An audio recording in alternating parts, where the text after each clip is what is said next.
Cam released today, and Jeff Howe of The Athletic back here on the Rich Eisen Show to help walk us through all this. How are you, Jeff? Hey, how we doing? So what happened today? Well, they released Cam Newton. Yes, sir. That's the headline. The bigger story here is that, I've said it over and over again. I've written it quite a few times, especially over the last couple of weeks. Mac Jones was the better quarterback throughout the vast majority of the past month. And Bill Belichick finally came out and confirmed it. And I think this is a surprise because of the way that, we were looking things. We in the media, we had to go by what we were seeing. And we had to see, or what we had been seeing was Cam Newton lead off every single period in practice. He led off all 3 preseason games. But, I was speaking to a couple people just yesterday who said, you know what, you might actually want to pump the brakes on that narrative because look at what Mac Jones did last week in the joint practices with the Giants. He went 35 of 40 in the first practice. The second one, he got 1 drive against their starting defense, and he went 10 of 19 because of 3, maybe 4 drops, but still led the offense into the end zone because of 2 completions on 4th down, 2 third down conversions. He continued to handle bouts of adversity. And the way that Belichick views these joint practices is actually, it's exceeding what his viewpoint of the preseason. You can control the personnel packages you're lining up against because Belichick was collaborating with Joe Judge the night before these workouts. And because of all that, it was like, yeah, you know what? These people were saying, we understand what the optics are. We understand that Cam Newton's been the guy who's been leading the way in these rotations. But it's not out of the realm of possibility that if Mac Jones has significantly been better than Newton throughout the past month, that Belichick could go in that direction. Now, I can't sit here and say I was going to put money on that at 9 a.m. this morning, but that's what Belichick ultimately decided. And it's surprising on the surface, but when you look at it in totality, the writing had sort of been on the wall here. Well, and that's in terms of the writing on the wall and then the headline of Cam Newton released. Jeff Howe of The Athletic here on the Rich Eisen Show. The way that it went down, Belichick saying earlier today when asked about Cam Newton's progress and the status of everything, saying that he's started off at a higher, bar and at a higher mark than last year because this is his second year in, and he said that he's heading in the right direction. And then the release happens. Is it possible that Bill told him that he's number 2 on the depth chart? And Cam then asked for his release? Is that possible, that's how this went down today, Jeff? I can't yet rule that out. I've been trying to figure that out for the last couple hours and just haven't gotten any answers there. So it's certainly possible. But, that's something that the coaches have said about Cam Newton over the last several months, that he's, advanced in comparison to where he was a year ago. And I certainly see all that.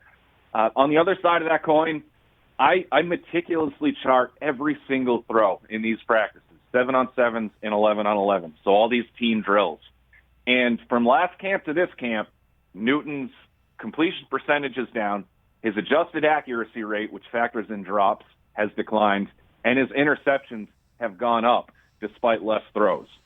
So, there's the one factor that you can't really compare. Last year's defense that he was practicing against wasn't nearly as good as this year's defense. But, just going by what we're seeing, there were just the inaccuracy issues that Cam Newton had last season. Those hadn't completely disappeared yet. He looked like he might have had a little more zip on the ball than a year ago, but he was still missing some throws. And I think it's just, I understand, mentally he had a better grasp of the offense. But again, there were just some missed balls, and when you've constructed this passing game to attack the middle of the field with Hunter Henry and Jonnu Smith, and then slot receivers Jacoby Myers and Kendrick Bourne, those guys have to be hit in the hands in order to not break stride and to get some yards after the catch. And it's harder for a guy like Newton to fit it into those windows, and that's one of Mac Jones' greatest strengths, and that's something that we saw consistently all summer long. Jeff Howe, The Athletic here on the Rich Eisen Show. The evaluation of both, did it involve what happened last week where Cam missed 5 days due to what they was termed as a miscommunication that appears his vaccination status led to him having to test negative longer than somebody who appears to be vaccinated. Is that at all possible that this was part of the evaluation of Cam in any way, shape, or form? Absolutely. There was, I can tell you with a high degree of certainty, there was some frustration last week from a lot of people in the organization, or enough, I shouldn't say a lot, enough people in the organization that it was a factor. And at minimum, take that frustration aside, whether it was a misunderstanding or whatever, this situation happened because Cam Newton isn't vaccinated. And even if it was some frustration that was going to taper off over the course of the week, this is still something that had to, at minimum, force Bill Belichick to have meetings with his coaching staff to say, all right, what's plan B? Because they could show up at any point during the season and lose their quarterback for that week's game. Even if it was as early as Monday of that happening. Cam Newton, Bill Belichick's policy for as long as I've covered the team, going back to 2009, has been if you miss 3 consecutive practices, you're not playing in that week's game. So if you miss the whole week, you're out Sunday. And that could happen at any point for any reason. And just look at it, the same exact day.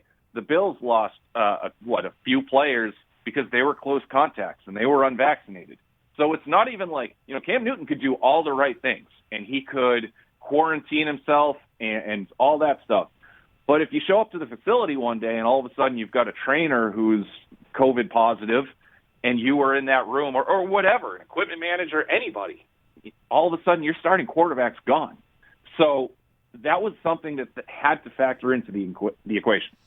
Last one for you, Jeff Howe of The Athletic. I guess lost amongst that headline that Cam Newton's released is the fact that Stephon Gilmore was placed on the physically unable to perform list, meaning the first 6 games of the Patriots season at the very minimum will be without one of the top players in the game. What's up with that, Jeff?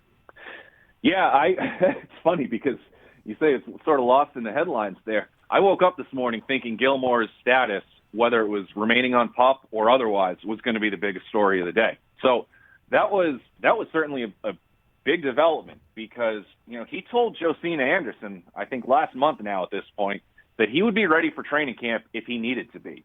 And, training camp is long gone at this point. And you have to look at this as a hold-in situation. And I have not heard of any real developments in terms of the contract status. And if you're Gilmore, you want the money, you want the raise. Like, I understand that. If you're the Patriots, you have to say, well, you know what? Part of the reason why you want the raise is because they continued to accelerate bonus money over the last couple seasons. And they gave him, the chance to earn more money in previous seasons. Now, of course, that all comes back to the end. And Rob Gronkowski had a similar situation. But, 2 big examples. And I'll start with Tom Brady. It's, I get it. It's impossible to compare anybody to Tom Brady. But Tom Brady wanted a raise in 2019. He was on the field. He got his raise August 4th.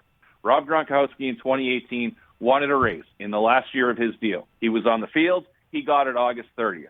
Stephon Gilmore wants the raise, and the Patriots, to their right, they wanted to see Stephon Gilmore hit the field, and he hasn't done that. So it's all I can do right here, because both sides have been so quiet with this storyline, all I can do is tell you what I've been seeing.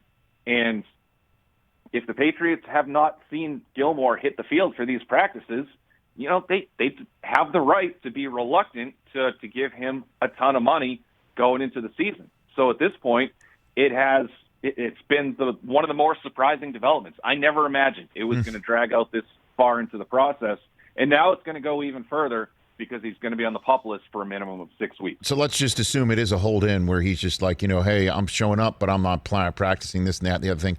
What does this do for the Patriots? I mean, what's the move to just throw him on PUP for the Patriots? Just to say, okay, you're hurt. That's it. You're out for 6 weeks. And what does that accomplish?